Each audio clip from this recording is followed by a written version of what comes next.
Today we're going to be cooking corned beef, potatoes, and cabbage in our Instant Pot. And yes, you can cook all three in the Instant Pot. Hi, I'm Aaliyah Millam. I'm the founder of the food blog Premeditated Leftovers and the author of the cookbooks Prep Ahead Meals from Scratch and Prep Ahead Breakfasts and Lunches. Now, corned beef is one of my favorite recipes, and my whole family loves it. Even the kids will just gobble this recipe up. But I discovered this or created this recipe years ago because I didn't get corned beef in the slow cooker, which is how I used to cook it, in time to serve it for dinner. And this was actually back in the early 90s. And I was like, what do I do? And I had a stovetop pressure cooker. And so I threw it in, made this recipe, and we all decided that this tasted better than corned beef had ever tasted before. And since then, I went from the slow cooker to the electric cooker to the Instant Pot. So let's get started and I'll show you how easy this is. Now, it still is going to take a little bit of time. The corned beef is going to cook in here for 40 minutes. So we're going to add our corned beef first.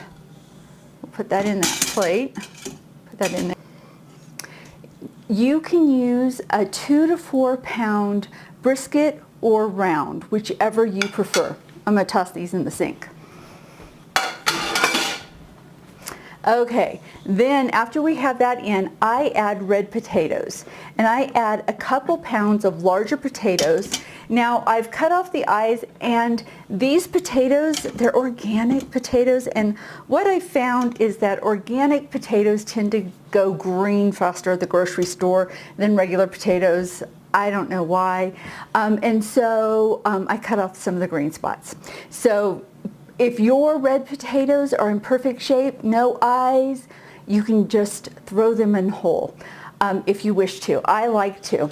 Now, what is going to happen to the potatoes is they are going to explode a little bit. They're going to get cracks, and that's actually awesome. It's just going to make them so delicious because all the flavor from the corned beef is going to get into the potatoes, and they are going to be the most flavorful potatoes you've ever had. Then what we're going to do, so I put the potatoes, I put 1 onion, I quartered it and put that in there.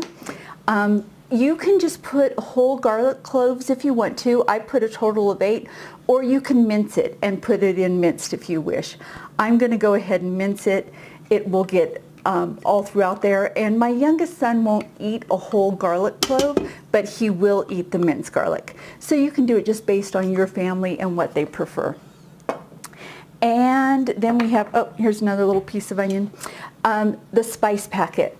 A lot of corned beef comes with a spice packet, but if yours does not, if you go to the link below, I tell you the spices that you need to make your own corned beef spices for this recipe. It's really easy to do, and most of the spices are pretty common.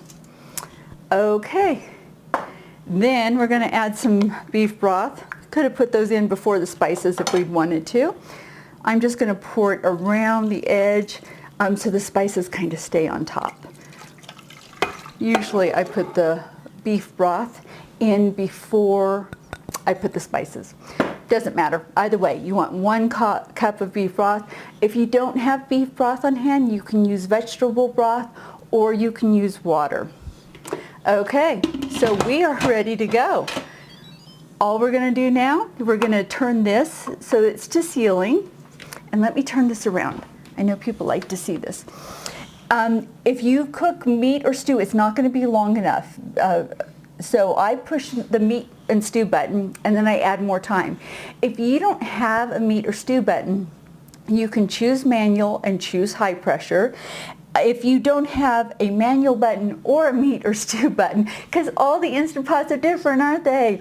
Then pick one and make sure it's to high pressure. So if I went to poultry, I could check to make sure it's at high pressure. If beans, 12 minutes, meat, 25. So from there, I'm just going to add time until I get to 40 minutes. Oops, went past 40 minutes. So choose the button, make sure it's high pressure, and then select 40 minutes. That's all we're going to do. We're gonna let it cook for 40 minutes. Now, I am using my 8-quart Instant Pot. Do you have to use an 8-quart? No. Usually, I use my 6-quart Instant Pot to make this. And I'll tell you when we get to the point of adding the cabbage, what I do differently if I have a 6-quart pressure cooker. I'm gonna come back when we've cooked this for 40 minutes and I'll show you the next step. So the timer just went off, and what we're going to do is use a pot holder, and we're going to do the quick release method. So it just means we turn this from sealed to venting. Now as soon as all of that steam is released, we're going to add the cabbage. And then we're going to cook it at high pressure for 1 minute and it'll be ready to go. It's safe to open. The liquid on the inside is going to be very hot, so I'm just going to set that to the side very carefully. Okay, do I have room to put my cabbage in there? I think I do, but if I was using the 6-quart instead of the 8-quart, I would pull the potatoes out, put them to the side. But I think I'm going to be able to fit my cabbage in there. Yeah, I'm going to be able to push it down and get it down. You want it to be below the fill line. So if you cannot do this, I'm going to put these little tiny pieces and keep yours below the fill line, then remove the potatoes, put them under the foil and keep them warm. Okay, so now what we're going to do is maybe get the lid back on. We're going to turn it back to sealing, and what we're going to do is we're going to hit cancel or off, and then we just want it for 1 minute at high pressure. Now if I go to my multigrain, it gives me high pressure for 1 minute. My other Instant Pot, the multigrain, puts it at 40 minutes. So you have to know your Instant Pot. But choose one of the buttons that's going to give you high pressure, and then if you have to, you might have to toggle up or down to get it to 1 minute. And if you have to, you can hit the pressure level button. If it gives it 1 minute at low pressure, you can hit the pressure button to get it to high pressure. I wish all of the Instant Pot had the same button so I could always tell you the exact same thing to do. Okay, it's on. It's going to take just a second for it to get to high pressure. It's going to cook it for 1 minute at high pressure. And then I'm going to show you guys how to make the best gravy you have ever had. In the meantime, I'm going to go ahead and wipe this up. So the timer just went off. It's cooked for 1 minute. So what I'm going to do is I'm going to use my pot holder and I'm going to turn it from sealing to venting to do a quick release of the steam. It's hot. That's why we use the pot holder. There. So now it's safe to open. I always use my pot holder just to be careful. Okay. We have lots of steam. And let me very quickly, I want to show you this from above. I'm going to try to show it from above, but it is going to get steamy. So you can see that we have that nice cabbage in there. And so I'm going to pull off the cabbage. I have it in big wedges, and I'm going to pull it out in wedges.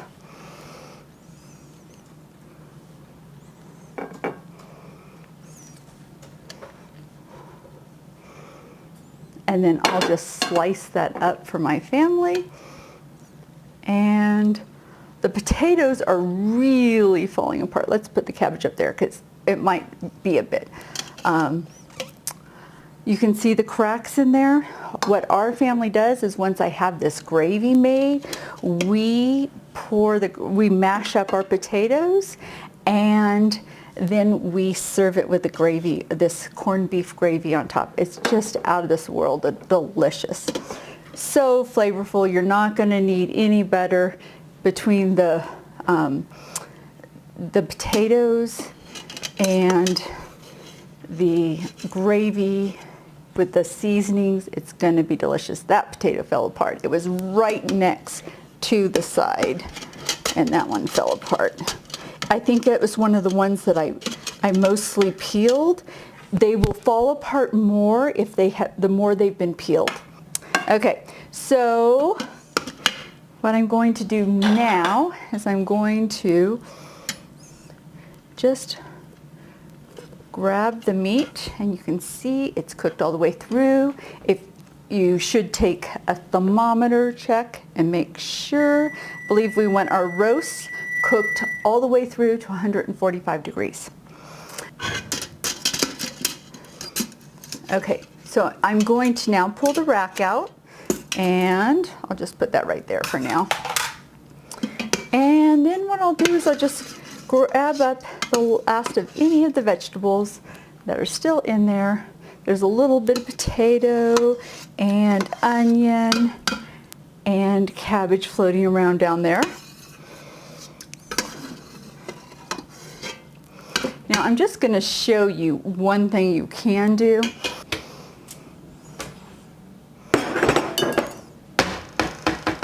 Okay. If we want to, what we can do, I don't usually do this, but I'm just going to tell you, I know some of you are going to want gravy that is not going to have anything floating around in it. You can pour it right over. And once you have that all out, you can then just pour the broth back in. So I'm going to just pour that back in, just so you can see how you can. But I'm going to tell you, I usually do not do that. And then this is on low, but we can put it on saute. So I turn it to cancel, and then I put it on saute, and then I add my 2 tablespoons of cornstarch, and I whisk like a crazy woman so it doesn't get any lumps. Now, if I wanted to, I could have mixed the cornstarch with a little bit of water beforehand, or a little bit of beef broth. I know that if I whisk like mad, I will get rid of the lumps. But if you are worried about lumps at all, one, after you've made this, you can put it back through a strainer, or two, you can mix your cornstarch with a little bit of water or beef broth and then add it back in. Okay, so it is back on saute, just waiting for it to get nice and warm. I am going to use my leftovers of this to make a corned beef casserole that is really delicious. So oftentimes I'll use my leftovers to make lunches, but this time I'm not going to, because I love the corned beef casserole. I have another head of cabbage that I'll use with it, and some carrots, and then I'll top it with potatoes. You can either top it with mashed potatoes, or you can top it with hash browns. Either way, it's delicious. And what I'll do is I'll use the leftover gravy, because this gravy is going to make a lot. I'll use that leftover gravy to pour all over the meat and the vegetables, and then I'll put the layer of potatoes on top. It will be absolutely delicious. It is getting near a boil, and what I should have done immediately was covered this with foil. And that way it'll keep it warm. Oh, there's the boil. Step away for a second and it starts to boil. It's true, watch pot doesn't boil. Okay, we're just gonna let this thicken up just a little tiny bit. It's almost there. I don't know if you can see that down in there. And this, I'm not going to be throwing it away. Even those little bits of vegetables, it has the little pieces of potato and cabbage and onion and some of the spices in there. I'm going to add that to my casserole. There's no reason to waste any of this. Okay, we're going to go off. I want you to see this. It's nice, bubbling and thick. Can you see that up there? The problem with going up above is that when you go up above, I get the steam going up there. Okay.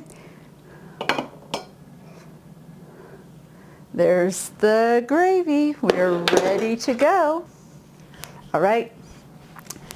So dinner is ready. I have my corned beef, my potatoes, my cabbage, and my homemade corned beef gravy. If you enjoy easy recipes, go ahead and subscribe to this channel. And don't forget to hit the bell so that way you'll be alerted the next time I share a cooking video.